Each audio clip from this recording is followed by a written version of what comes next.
And most people, a lot of people go, how could that be racist? Make America great again? Just ask yourself from an African-American experience, when was it ever great in America for the African American? In all seriousness, Donald Trump is probably the most tragic, comic tragic Shakespearean character in American history. Bryan Cranston just called Trump a tragic comic Shakespearean character to his face, and Trump's reaction proves Cranston's point better than any comeback ever could. The Breaking Bad star didn't just criticize, he delivered a history lesson. Running for president of the United States is huge.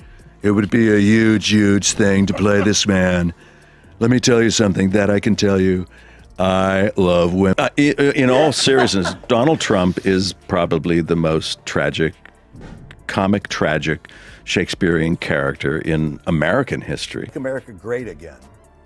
My comment is, do you accept that that could possibly be construed as a racist remark? If you're wondering why Trump looks so confused in this thumbnail, it's because Cranston just explained that acknowledging America's flaws isn't unpatriotic. It's necessary for actual greatness. It's like watching a chess master play against someone who thinks checkers is the fancy version of tic-tac-toe. Before we move on, I'd like to ask you a small favor. If you appreciate this content, please take a second to like this video and subscribe to the channel. Over 98% of you watch the videos without subscribing. It costs you nothing, but it makes a huge difference to us. So did you click the subscribe button?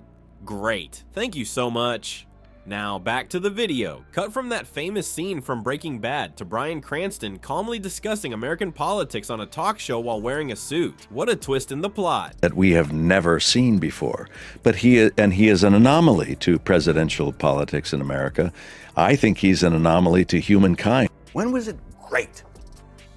So if you're making it great again, it's not including them. He's an absurd person. He's a ridiculously idiotic person. For Donald Trump, the man who played America's favorite meth-cooking chemistry instructor has changed into a far more dangerous political analyst who is knowledgeable about his past. As Walter White worked diligently to create a pharmaceutical empire, Bryan Cranston was reportedly honing his political skills behind the scenes. It's similar to learning that your science instructor from high school also works as a constitutional researcher. Cranston's perceptive political commentary and Heisenberg's moral bankruptcy contrast nearly as sharply as Trump's meandering statements and, well, full words. During his appearances on Bill Maher's show, Cranston revealed a whole different side to the dangerous drug lord that we are all familiar with. He has been using cool logic and historical context to dismantle Trump's bluster rather than scaring opponents with fierce glances. Like Walter White cooking Blue Crystal, the man delivers political takedowns with deliberate precision, but he's dropping truth bombs instead of making narcotics. Cranston didn't hold back in one especially acerbic piece, referring to Trump as an absurd person and a ridiculously idiotic person. Cranston wasn't aiming for cheap laughs, though the audience erupted in applause. Massive,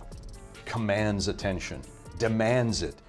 His wake leaves tremendous, problem. He's a supreme narcissist, and he runs because he wants the title. He really wants the title. Make America great again. My comment is, do you accept that that could possibly be construed as a racist?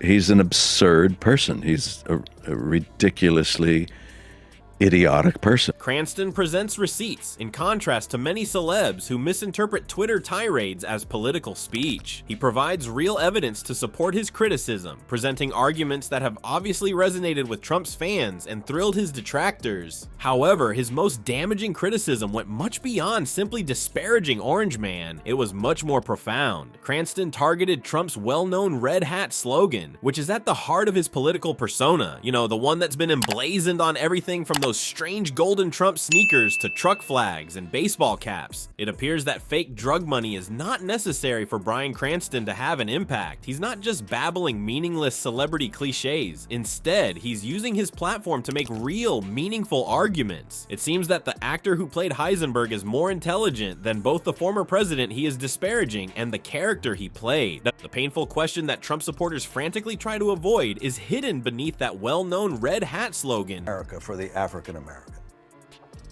When was it great? So if you're making it great again, it's not including that. And most people, a lot of people go, how could that be racist? Make America great again? Precisely which great American past are we meant to return to? When Cranston said, "In America for the African American, when was it great?" he was getting right to the point. That inquiry, which reveals the vacuous promise behind Trump's favorite catchphrase, was followed by 4 awkward seconds of silence. The nostalgic vision of America's good old days wasn't exactly pleasant for everyone, but MAGA enthusiasts don't want to acknowledge it. Trump easily overlooks segregated lunch counters and water fountains as he babbles about restoring the prosperity of the 1950s. Cranston's query highlights the main issue with attempting to go back to a fictitious American golden age. For vast swaths of our population, it never was. Cranston, however, did not stop there. When he made a historical analogy, Trump appeared more perplexed than when someone described the operation of wind turbines. According to Cranston, America ought to address its most sinister periods in the same manner that Germany does with its problematic history. He said, presumably using words too large for Trump's vocabulary flashcards, "I think it's imperative that it's taught, that we look at our history much the same way Germany has looked at their history involved in the Wars I and II and embrace it." As Trump struggled to comprehend this concept, you could practically feel the loading icon spinning over his brain. Germany doesn't wear "Make Deutschland Great Again" caps because, rather than acting as though everything was fantastic in the past, they teach their kids about the horrors committed by the Nazis. In the meantime, Trump is occupied with enacting legislation to outlaw books that discuss racism and promoting the catchphrase, "Let's go backward." Cranston makes a profound point. It is not treasonous to admit America's past shortcomings. In fact, it is necessary to produce the greatness that Trump purports to desire. Critical race theory aims to understand where we've been so that we may determine where we're heading, not to make white kids feel awful. With the same painstaking care that Walter White would apply to a chemistry problem, the actor deconstructed Trump's meaningless slogan. There you have it, people. Cranston has joined the group of celebrities who are contributing something meaningful rather than just spewing hate. Mark Ruffalo and John Legend have also been doing likewise, concentrating on pressing concerns like social justice and climate change instead of merely disparaging Trump. However, Cranston's transformation from America's favorite thief to an unexpected history teacher is what sets him apart. The former crystal meth cook is now creating historical lessons that Trump finds incomprehensible. Let's face it, it's wonderful when celebs use their platform to make meaningful statements rather than just posting beautiful photos to Instagram. It turns out that Bryan Cranston can shatter people's heads without blue meth. Just some fundamental facts about American history that Trump evidently never learned. Trump could have been better off calling a history instructor, or even better, calling Saul.